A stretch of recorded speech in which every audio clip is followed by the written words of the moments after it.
Welcome to the Team Engagement Podcast, where leaders of teams share their insights. We discuss 5 questions in about 10 minutes because leaders know how to be concise. I am very excited to have our guest today. This is Mary Bevins, and she is the CEO of Bootlegged Barber out of Lehi, Utah, which is very close to where I live here in Eagle Mountain. So thank you very much, Mary, for being on the podcast today. What would you like the audience to know about Bootlegged Barber? Well, first off, thanks so much for having me. So Bootlegged Barber, we have 2 shops open. The very first shop was founded 4 or 5 years ago in American Fork, Utah, and it was just a mom and pop shop. And the opportunity arose, which I'll discuss later, for growth because it's such a great concept. But yeah, now we have 2 locations open, second in Harriman, Utah. So traditional Fantastic. barber shop. And it's an amazing experience from start to finish for all the clients. That's great, because you're going to have a unique perspective about client relationships and team management that I'm excited to hear about. So this is great. Well, let's jump to the first question, actually. Tell a little bit about an experience you've had of collaborating within a team. Yeah, so when I first started working with the Bootleg team, the opportunity arose. I got into the first shop, and they had already been, the barbers, the owners, they were all integrated very well with one another. The relationships were a lot like family, which has kind of been the foundation of the culture that we've wanted to scale and grow across the different shops. And as I was working with the barbers specifically, it was very apparent that they were more of the visionary and creative mentality. And I don't know if you've read the book, Rocket Fuel. One of my favorites, that's great kind of book. How we run our organization, right? We're very aware of our different roles. I myself am as an integrator, and the barbers we realized are more of the visionaries, the creative. And so really understanding their strengths and how they align with what we expect from them has really helped us to be able to collaborate as we grow. And to really play on their strengths rather than asking them to be something that maybe they're not.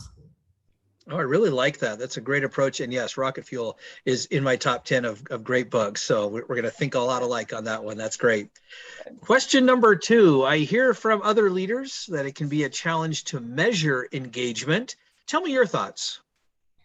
Yeah, so I mean, stepping into the shops in the very beginning, we were able to, again, experience the culture that already existed. And that was something we really wanted to just grow on top of.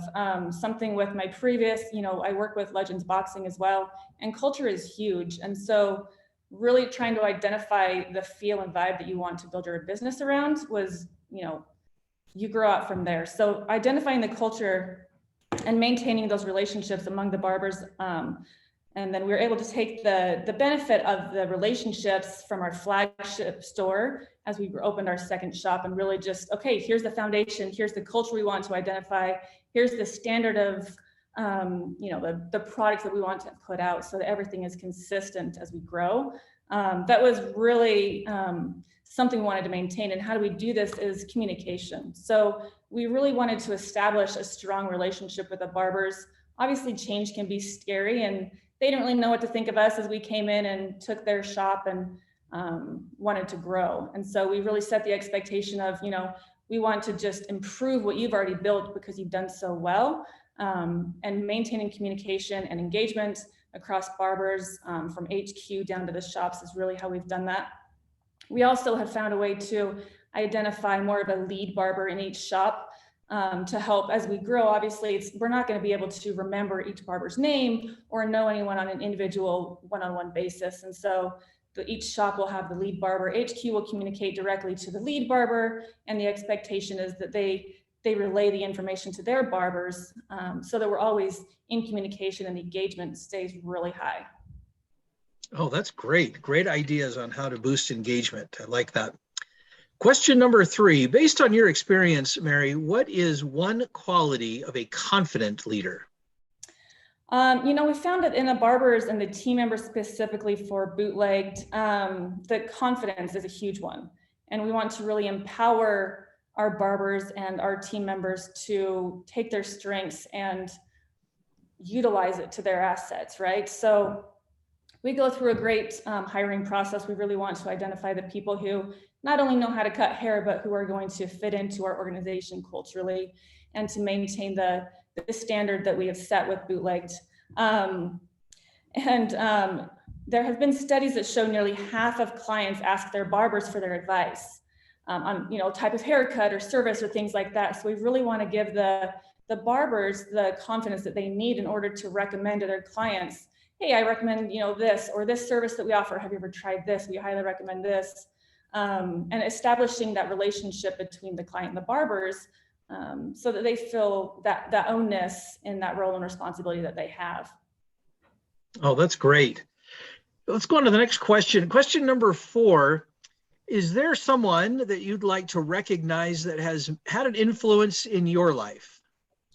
Yeah, absolutely. So about 6 years ago, I decided to make the personal change from being a stay-at-home parent to getting back into the workforce and starting to develop my career. So I started out entry level at a local, well, they're nationwide, but they're founded here in Utah, software company. So I started there, got my foot in the door, and kind of worked my way up in that department.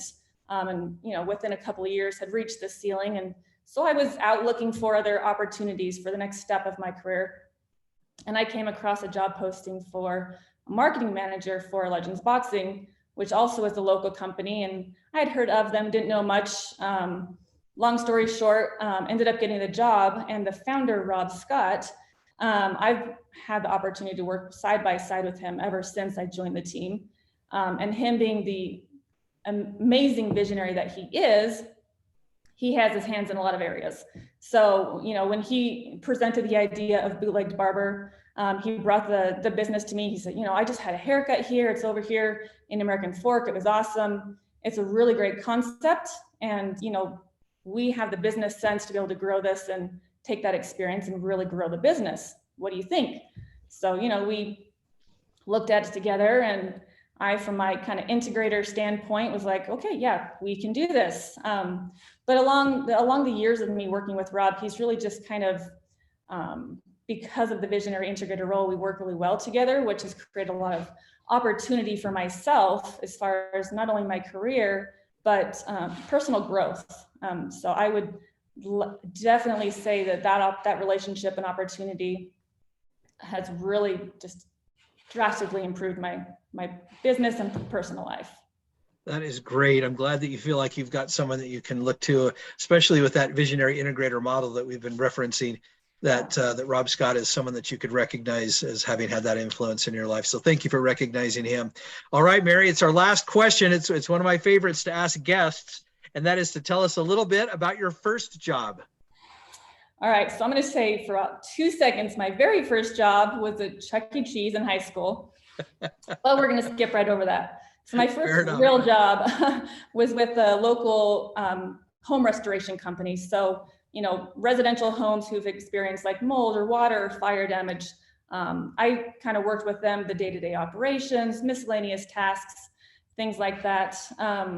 But really kind of the biggest takeaway that I've been able to use from that experience was going into the clients' homes kind of on the worst day of their life type thing. Like, they just, at Christmas morning, all their presents were burned up, or, their basement was flooded and all the memories, like it's a big deal. So being able to kind of learn how to work with them more sensitively, but also, efficiently in order to get that done, has really kind of helped be able to take that to, the rest of my professional career.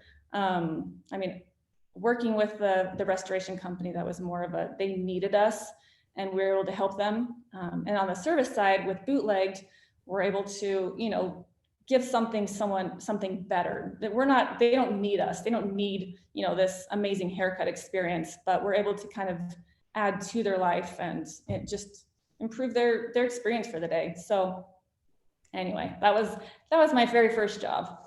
I love that story because you've taken something that you learned in that very first job that you realized, hey, this is important. And whether you call it customer service, customer experience, I like customer experience because of exactly how you described it, that you want to give that person a good experience.